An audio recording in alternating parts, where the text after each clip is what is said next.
Hey guys, today I'm at my friend's place. She is Ulrika. She's a really wonderful person I know. One of the first friends I made when I came to Sweden, and she's so helpful and warm that it is difficult to put in words. Ulrika, you just returned from an excavation adventure in Egypt and it sounds so cool to me. Please tell us more about it. Hi, Swati. First of all, just let me say that I really appreciate your kind words. Thank you very much for that. But yes, I've just returned from dig in Egypt, where I was a volunteer for archaeological excavation. It was a wonderful time. It was amazing, really amazing. Wow, that sounds really cool. I wish I could volunteer with you next time.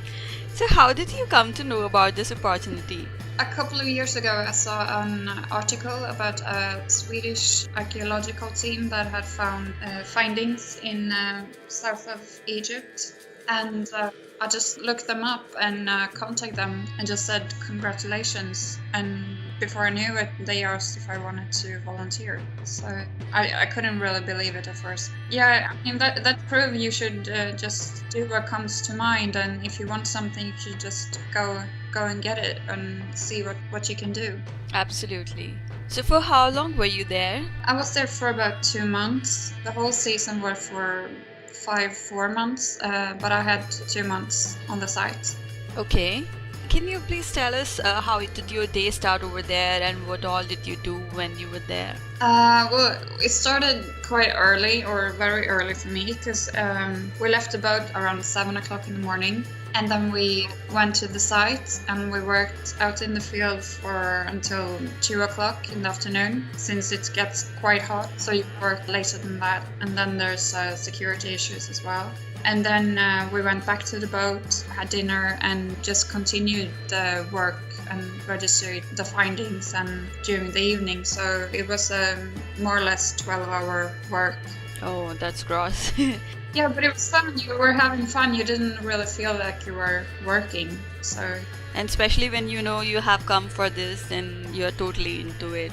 And you said there were some security issues while you were there. So what sort of security challenges you had over there? I never felt insecure, or you don't really notice it. But I mean, Egypt is a turbulent country. Always police or inspector with us in the field, so that's just, and you're not allowed to go exploring out in the area by yourself and stuff. So I mean, that's just common sense, really. So it's not that big of a deal. We just talked about the challenging part. Is there any other challenges that you had while you were there on the boat or when you were digging? The most challenging thing is just to sort of get to terms with that you don't have access to everything you have when you're at home. Everything is quite restricted. The water, we don't have a washing machine, for instance.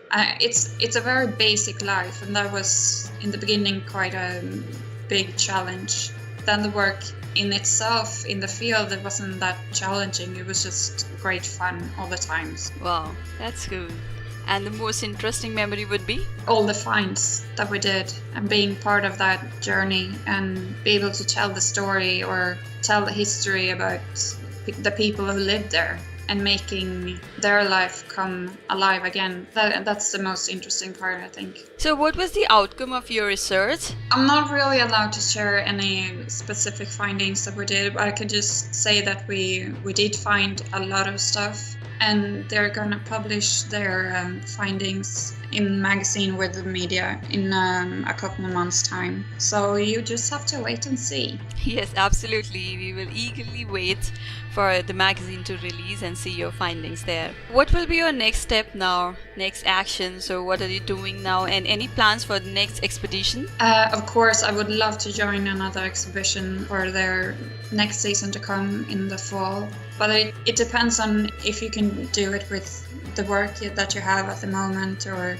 I mean, you're going to be away for at least 2 months again, so it's very much up to you do then, and just hope that I find something that I can combine with this opportunity to go and explore again. I wish you all luck for your next expedition. So last question here for those aspirants who would also like to participate in excavation adventures in Egypt or elsewhere. So how can one apply to participate in such an excavation adventure? I would just do what I did, look up the archaeological teams or contact for universities or something that has archaeological teams working, and just say that you want to be a volunteer. Usually you can join the team as a volunteer, and sometimes they require that you have a specific education or experience in some specific fields. But I mean, you could just ask and just go for it. You could just Google to find different teams to contact. I would just say go for it. If you want to do it, just go for it. Yes, absolutely. Thank you so much for your encouraging words, and talking with you was so much inspiring and interesting and valuable. And here is a gift for you, a painting done by me of Swedish summer for a Swedish woman. So thank you so much, Ulrika, for giving me this opportunity. Without you agreeing to it, it would not have been possible at all. So a big thank you from me, Creo Vivo, and all the viewers of Creo Vivo. Hello friends, a big thank you for watching the video through. If you want us to come up with more interesting videos, then boost our confidence by showing us a thumbs up, sharing the video with your friends and family, and subscribing to our channel. Tell us in the comment box below how you felt about this video.